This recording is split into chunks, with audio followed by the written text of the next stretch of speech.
Bom, dando continuidade, eu vou falar sobre a toxina botulínica.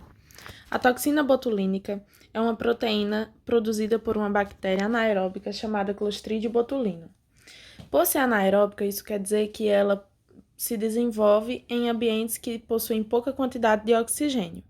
Elas são achadas em forma de bastonetes e são gram-positivas, ou seja, elas possuem uma camada de peptidoglicano mais espessa na sua membrana plasmática, onde elas são encontradas no solo, poeira e sedimentos marinhos.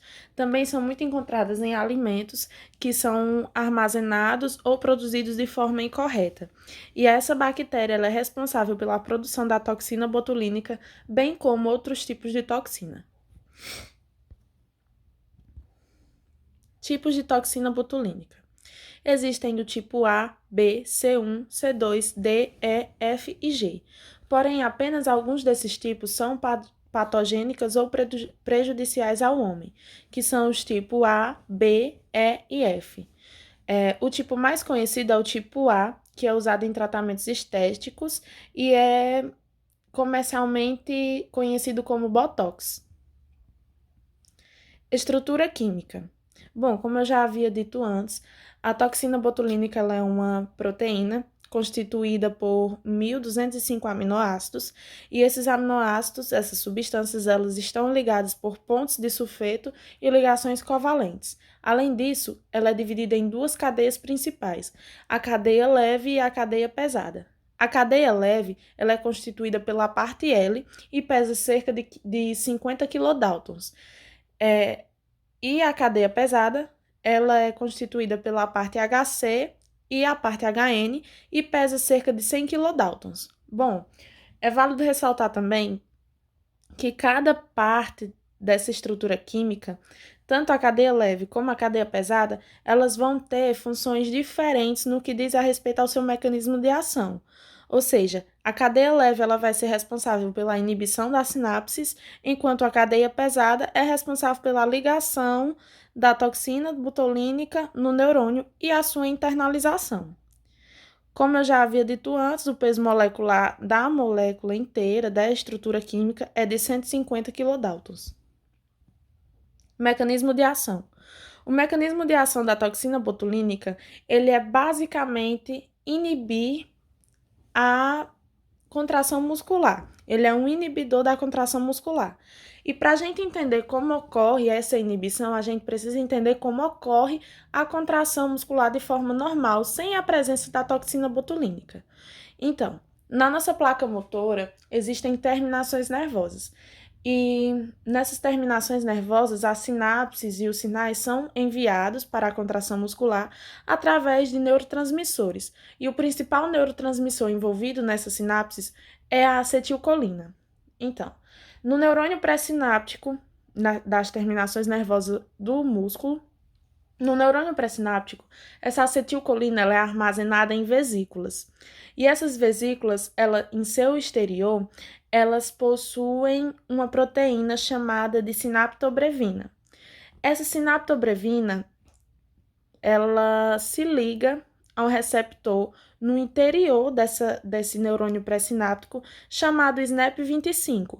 Com essa ligação, ocorre a fusão da vesícula, que armazena acetilcolina, com a membrana plasmática, fazendo com que haja a liberação de acetilcolina na fenda sináptica e fazendo com que haja a recaptação ou a captação dessa acetilcolina pelo neurônio pós-sináptico, efetuando assim a contração muscular. Esse é o mecanismo normal. E como é que a toxina botulínica vai agir? Bom, como eu havia dito antes, a cadeia pesada da toxina botulínica, ela vai se ligar aos receptores membranosos do neurônio pré-sináptico e vai fazer com que essa molécula seja internalizada para dentro do neurônio.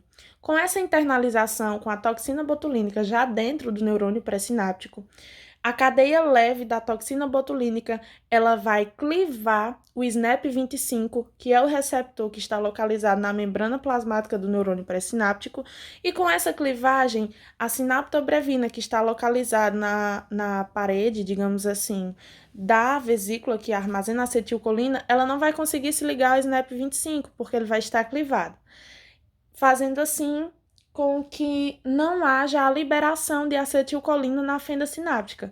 Portanto, não vai haver a contração muscular, porque a mensagem foi interrompida. Aqui é uma imagem ilustrativa que mostra melhor como ocorre tudo isso.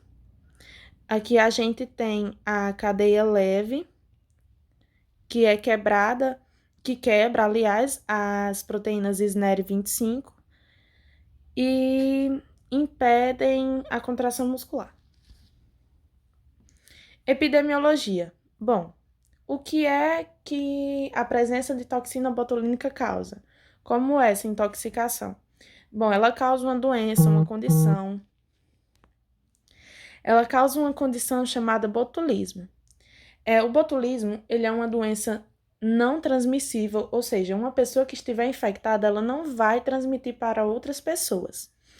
E esse botulismo, ele pode se manifestar de diversas formas. Por exemplo, dependendo da contaminação, se foi por alimentos contaminados, se foi pela ingestão de esporos, ou então pelo uso de seringas ou contaminação de feridas, cada tipo de contaminação vai caracterizar um tipo de botulismo. Por exemplo, as pessoas podem se contaminar por alimentos, por feridas, por uso inadequado, por consumo de esporos, porque a Clostridium botulino, ela se reproduz por esporulação. E existem também algumas condições que são indispensáveis para o desenvolvimento da forma produtora de toxinas, da Clostridium botulino, que são um meio anaeróbico, ou seja, um meio que possui pouca quantidade de oxigênio, um pH alcalino de cerca de 6 a 8 para mais, não é mesmo? E a temperatura, ela pode variar de cerca de 20 graus Celsius a 40 graus Celsius. Formas de exposição. Então, como eu já havia dito antes, o botulismo, ele é caracterizado pelas suas formas de exposições, ou seja, se uma pessoa ela é contaminada de uma forma, vai gerar uma forma de botulismo. E existem 3 tipos principais de botulismo. O botulismo alimentar, que é causado pela ingestão da toxina botulínica propriamente dita, através de alimentos contaminados. E quais são esses alimentos? Enlatados em geral, alimentos linguiças e carnes defumadas de forma artesanal, palmitos e outros alimentos em conserva. Existe também o botulismo por ferimentos, que é causado por ferimentos com agulhas. Isso é muito característico de usuários de drogas, porque eles fazem o uso inadequado de seringas em ambientes que não são higienizados e que proporcionam uma maior facilidade para a contaminação. Além de serem causados por agulhas, esse tipo de botulismo por ferimentos pode ser causado por úlceras que possuem pouca circulação local e que não são higienizadas da forma correta. Existe também o botulismo intestinal ou infantil. Esse tipo de botulismo é caracterizado pela ingestão de esporos que podem ser protegidos do suco gástrico quando estão envolvidos no alimento. Quando estão envoltos pelo alimento, aliás. O botulismo intestinal ou infantil, ele é caracterizado pelo desenvolvimento desses esporos no intestino delgado, uma vez que é um ambiente que possui uma pouca oxigenação e que também possui um pH alcalino. E a sua temperatura é uma temperatura até ok para o desenvolvimento desse micro-organismo e, por consequência, a produção de toxina botulínica. O que é que acontece na criança e no adulto? Qual é a diferença? Esse tipo de botulismo, ele é muito influenciado pela presença da microbiota normal da região, do nosso corpo. No caso das crianças de 3 semanas até 26 semanas, elas não têm um desenvolvimento adequado da microbiota do seu intestino, porque elas são muito novinhas e ainda não adquiriram essa proteção. E isso vai facilitar com que haja o desenvolvimento do botulismo infantil. Já no botulismo intestinal, que é o adulto, essa condição ela vai aparecer em pacientes em pessoas que fazem uso inadequado de antibióticos. Esse uso inadequado de antibióticos vai fazer com que a microbiota normal do intestino delgado dessas pessoas seja deficiente, portanto, auxilia e proporciona o surgimento e o desenvolvimento dos esporos da toxina botulínica. Sinais e sintomas. Bom, o botulismo alimentar ele tem por sinais e sintomas dificuldade para falar, visão turva, dificuldade de respirar, náuseas, vômitos, cólicas abdominais e paralisia. É importante lembrar também que a paralisia ela está caracterizada em todos os 3 tipos de botulismo, tanto no alimentar, como por feridas, e como o intestinal ou infantil. Bom, botulismo por feridas, dificuldade para engolir, fraqueza facial, visão turva, pálpebras caídas, dificuldade para respirar e paralisia. Existe também o botulismo intestinal ou infantil, que tem por sinais e sintomas a constipação, movimentos flexíveis, dificuldade de controlar a cabeça. Esse sintoma ele é bastante característico em crianças que possuem essa condição. Existe também a baba excessiva, pálpebras caídas, cansaço e dificuldade de sucção na alimentação. Outra característica que é bastante observada em crianças durante o aleitamento materno. E outro sintoma também, como eu já havia dito antes, que é comum a todos os 3 tipos, é a paralisia. O diagnóstico. O diagnóstico, ele é feito através de vários tipos de procedimento, mas em todos os casos de suspeita de botulismo, é indicado que se faça a análise de fezes e soro. Já as análises bromatológicas, elas são feitas quando há suspeita de botulismo por alimentos, quando há suspeita de que a ingestão de algum alimento proporcionou aquela condição e aquela intoxicação ao paciente em questão. Bioensaio em camundongos.